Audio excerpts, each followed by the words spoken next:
but inside was different. Every week, Clara scrubbed the floors and staircase. Though the furniture was a bit worn and faded, she mended every frayed stitch and straightened every wobbly leg. She dusted the tables until they shone, but she took special care of the fireplace mantel. It was there that she kept her photographs of Joe. They marked every moment of their life together.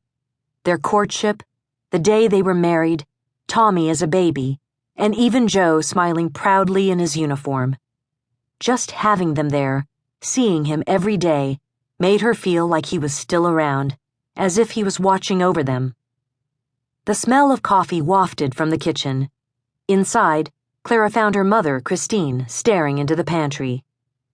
"Good morning," Clara said. "You're up awfully early." Christine nodded absently. Clara went to the cupboard, grabbed a mug, and filled it with coffee. She sat down at the small kitchen table and looked at her mother. To her daughter's eye, Christine Montgomery was still a beautiful woman. Her hair, a silvery white with only a few remaining streaks of black, swept over her shoulders. Though her face became more wrinkled with every passing year, it was as perfectly proportioned as a porcelain doll's. Her green eyes, pert nose, and thin mouth were just where they should be. Even at such an early hour, at almost 60 years of age, she had an air of grace about her. Still, something was clearly wrong.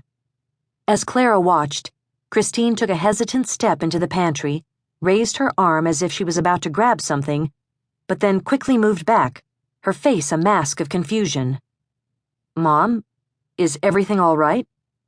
"Of course it is," Christine answered with little conviction, offering a smile that never quite managed to reach her eyes.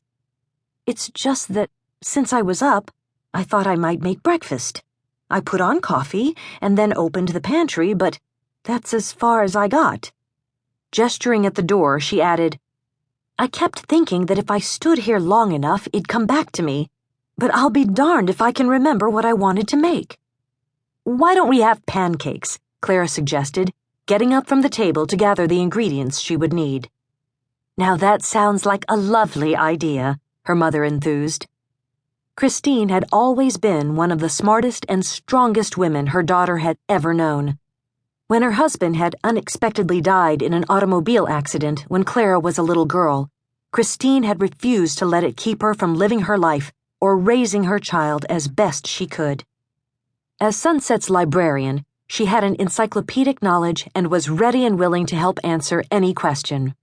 A well-schooled pianist, she played in recitals, at church services, and at the town's annual 4th of July picnic. She had plenty of friends, ladies with whom she gossiped, played bridge, and shared recipes. Everyone in town loved her. But then, a little more than 2 years ago, something changed. It began innocently enough.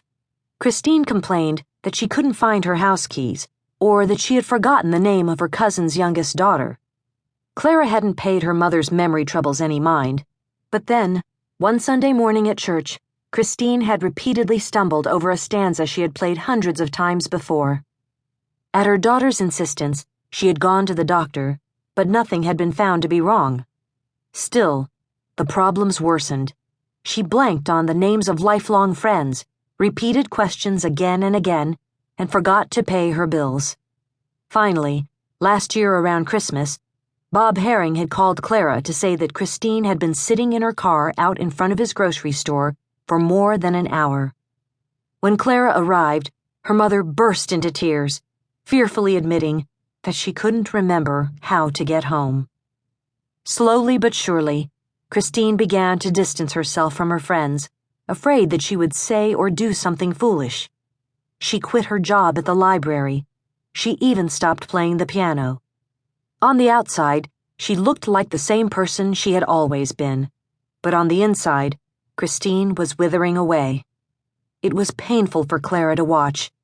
Eventually, with some prodding, she had managed to convince her mother to move in with her, as much for Christine's safety as her daughter's peace of mind. While making ends meet became harder than ever, there was simply no other choice. "Did I hear the truck drive in?" her mother asked.